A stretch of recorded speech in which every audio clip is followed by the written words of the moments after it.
নমস্কার সবাইকে। আজকে আরআরবি জেইর সিবিটি 2 এর ইলেকট্রনিক্সের যে 8086 আছে 8086 সম্পর্কে শর্ট নোট তৈরি হবে। এর প্রিভিয়াস ভিডিওতে আমি 8085 এর সম্পর্কে বলেছি। যারা 8085 সম্পর্কে ভিডিওটি দেখেননি তারা দেখে নেবেন, কারণ আরআরবি জেইর পরীক্ষায় এই 8085 8086 থেকে অনেক প্রশ্ন আসে। আমি এই শর্ট নোটসের ভেতরে শুধুমাত্র ইম্পর্ট্যান্ট পয়েন্টসগুলো তুলে ধরছি, কারণ আপনার পরীক্ষায় যখন ইজি কিছু প্রশ্ন আসবে আমি চাইছি যে এই ইজি প্রশ্নগুলো যাতে আপনারা মিস না করেন। কঠিন প্রশ্ন মিস হোক আলাদা ব্যাপার, কিন্তু যে প্রশ্ন ইজি সেটা যেন অবশ্যই আপনি পরীক্ষায় পারেন। তো তার জন্য যে ইম্পর্টেন্ট পয়েন্টসগুলো ওয়ান লাইনারগুলো আছে তার জন্য শর্ট নোটস তৈরি করুন, আর সেই জন্যই এই ভিডিওটি করা। এই ইম্পর্ট্যান্ট পয়েন্টসগুলো মনে রাখুন, পরীক্ষায় এগুলো আসবে। তো শুরু করা যাক আজকে 8086এরও পিন সংখ্যা হচ্ছে 40। তাহলে 8085-এর পিন সংখ্যা কত ছিল? সেটাতেও কিন্তু 40 পিন ছিল। আবার 8086-এরও পিন সংখ্যা কত না 40। এবার 8086 হলো 16 বিট মাইক্রোপ্রসেসর, অর্থাৎ 16 ডেটা লাইন আছে। তাহলে আপনি মনে করে দেখুন 8085-এর ডেটা লাইন কত ছিল? 8, আর ওটা 8 বিট প্রসেসর।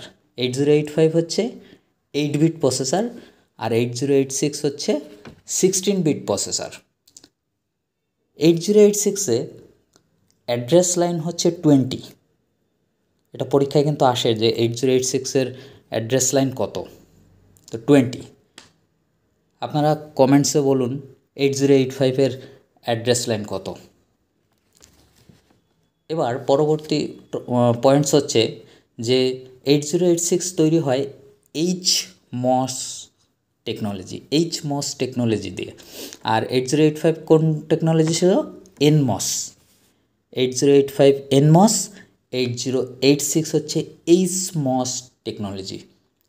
ক্লক ফ্রিকোয়েন্সি 8086-এর ক্লক ফ্রিকোয়েন্সি কত?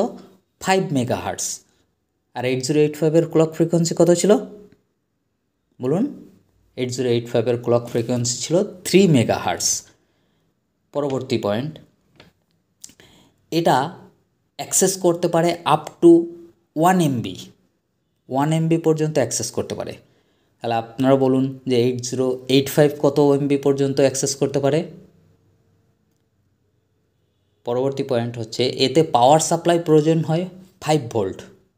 প্রিভিয়াস ইয়ার্সের একটা প্রশ্নতে দেখেছিলাম যে 8085 বা 8086 মাইক্রোপ্রসেসরকে অন করতে হলে মিনিমাম কত পাওয়ার দরকার? তা 5 ভোল্ট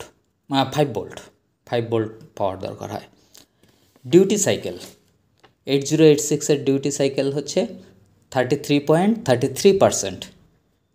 আমার 8085 ভিডিওতে আপনি দেখবেন, ওখানেও এই পয়েন্টসগুলো 8085-এর জন্য আলোচনা করা আছে। তো এগুলোকে খুব মনে রাখবেন, পরীক্ষায় খুব আসবে। এবার 16 বিট রেজিস্টার আছে 14টি। 8086-এ 16 বিট রেজিস্টারের সংখ্যা হচ্ছে 14। 8086-এ পাইপলাইনিং সিস্টেম ইউজ করা হয়। পাইপলাইনিং সিস্টেম কি না? পাইপলাইনিং সিস্টেম হচ্ছে যখন একটি প্রোগ্রাম এক্সিকিউট হয় সেই একই সময়ে অন্য একটা প্রোগ্রামের অ্যাড্রেসটাকে কি হয়? ফেসিং করা হয়। মানে একটা ফেসিং হতে থাকে আর আরেকটা এক্সিকিউট হতে থাকে। তো ফেসিং হওয়ার পরেই সেটা এক্সিকিউট হবে। তো যখন এই সিস্টেমে কাজটা হয় তখন তার স্পিডটা অনেক বেড়ে যায়। এর জন্য 8086 স্পিড অনেক বেশি। এতে কিউ সিস্টেম অপারেট হয়। একই কিউতে কাজ হয়। এই কিউ সিস্টেম কিভাবে হয় না? ফিফো সিস্টেমে কাজ করে। ফিফো কি না? First in first out. 8085-এ কী ছিল? স্ট্যাক পয়েন্টার যেটা ছিল সেটা কোন সিস্টেমে কাজ করতো? LIFO, last in first out. আর 8086 হচ্ছে FIFO, first in first out. Flag register 8086-এর ফ্ল্যাগ রেজিস্টার হচ্ছে 9টি। আপনারা মনে করার চেষ্টা করুন 8085-এর ফ্ল্যাগ রেজিস্টার কত ছিল, আর 8086-এর ফ্ল্যাগ রেজিস্টারগুলো হচ্ছে 9টি ফ্ল্যাগ রেজিস্টার আছে না? কি overflow, interrupt, direction, trap, sign flag, zero flag, auxiliary carry flag, parity flag, carry flag. তো এইভাবে আপনারা কম্পেয়ার করে করে মনে রাখার চেষ্টা করুন। এইসব পয়েন্টসগুলো খুবই ইম্পর্টেন্ট। 8086, 8085 পরীক্ষার দেখবেন এখান থেকে কমন আসবেই।